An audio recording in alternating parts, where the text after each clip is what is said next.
सबैले नमस्कार छ। आज यहाँ म धेरै माथि लेक फेदीमा आइसकेको छु।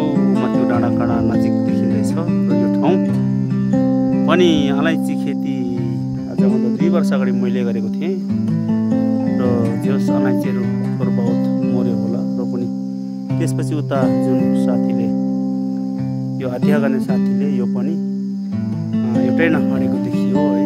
अनि 1-2 वर्षै नफाडेको यो तितेपातीको बोटहरू अनि बोनमिराको बोटहरू बडे मन रहेछ।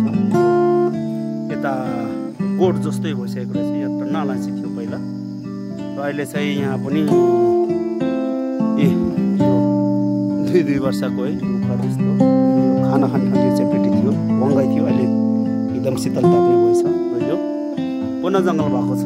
करिब यहाँ 8-10 रोपनी जग्गा जङ्गल भएछ। अब यो अलैँची लाउनु पर्ने मलाई गाह्रो भइरहेको छ। जे होस् लगाइन्छ।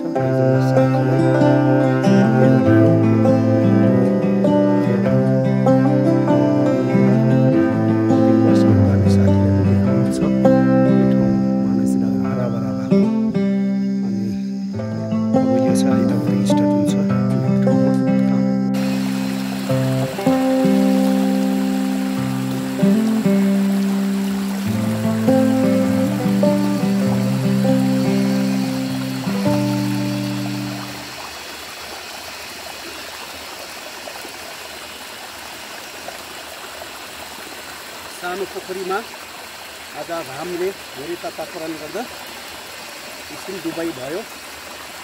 डुबाइ हुँदैछ।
आज असार 17 गते दिउँसो लगभग 2:45 बजेदेखि यो अविरल वर्षा यसो परिरहेको छ र